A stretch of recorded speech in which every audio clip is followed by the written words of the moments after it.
അപ്പോൾ ഇന്നലെ കടന്നുറങ്ങുമ്പോൾ ഞാൻ വൈഫിനോട് പറഞ്ഞാൽ പിന്നെ നമുക്ക് അമ്പലത്തിൽ പോകാനെ പറശ്ശിനിക്കടവ്. അങ്ങനെ നമ്മൾ രാവിലെ കുളിച്ചൊരുങ്ങി നേരത്തെ വീട്ടിൽ നിന്ന് ഇറങ്ങിയിട്ടുണ്ടായിനെ. അപ്പോൾ നോക്കുമ്പോൾ കണിക്കൊന്നെല്ലാം പൂത്തിച്ചിട്ടുണ്ടായിനെ. അങ്ങനെ നമ്മൾ നേരത്തെ പറശ്ശിനിക്കടവ് എത്തിയിട്ടുണ്ടായി. പറശ്ശിനിക്കടവ് എത്തി നമുക്ക് പാർക്ക് ചെയ്യാൻ വേണ്ടി നല്ല മരത്തിൻ്റെ താഴെ തന്നെ കിട്ടിച്ചിട്ടുണ്ടായിനെ. അപ്പോൾ ആ വണ്ടി ആട്ടിട്ട് നമ്മൾ നേരത്തെ ഇങ്ങനെ നടന്നേ. എന്നിട്ട് നമ്മൾ നേരത്തെ അമ്പലത്തിൻ്റെ മുമ്പിലെത്തി. അപ്പോൾ അവിടെ നിന്ന് നമ്മളിങ്ങനെ നടന്ന് കുറച്ച് പഴയ കാലങ്ങളെല്ലാം ഇങ്ങനെ സംസാരിച്ചിട്ട് ഇങ്ങനെ നമ്മുടെ എത്തി മുമ്പിലെത്തിയിട്ട് നമ്മൾ ചെരുപ്പ് വെച്ച മേലൊക്കെ കാലെഴുകാൻ വേണ്ടി കീഞ്ഞിട്ടുണ്ടായിനെ. അപ്പോൾ ഇവിടുന്ന് കാലും കൈ കയറുമ്പോൾ ഞാൻ ഇങ്ങനെ വൈഫിനോട് പറഞ്ഞു ഇതിൻ്റെ മുറ്റത്ത് വെച്ചിട്ട് നമ്മളെ കല്യാണം നടന്നിരുന്നല്ലേ. അപ്പോൾ അതും കഴിഞ്ഞ് നമ്മൾ നേരത്തെ അമ്പലത്തിൽ കയറിച്ച് പൊട്ടെല്ലാം തൊട്ട് ഇങ്ങനെ കീഞ്ഞിട്ടുണ്ടായി. എന്നിട്ട് നമ്മൾ നേരത്തെ കുറച്ച് നടക്കാൻ വേണ്ടി ഹൗസ് ബോട്ടിന് അങ്ങോട്ട് വന്നിട്ടുണ്ടായി. അപ്പോൾ അവിടെ നിന്ന് നമ്മളിങ്ങനെ കുറച്ച് സൊറയിലാക്കിയിട്ട് വൈഫ് പറഞ്ഞു പിന്നെ ചോറ് കഴിച്ചിട്ടാണ്.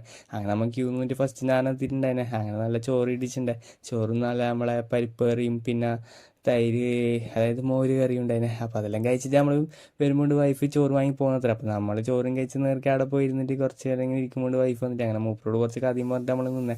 അങ്ങനെ നമ്മൾ നേരത്തെ ഫാൻസിയിലേക്ക് ഓടിച്ചിട്ടുണ്ടായി. അങ്ങനെ ഒരു കണ്ണിൻ്റെ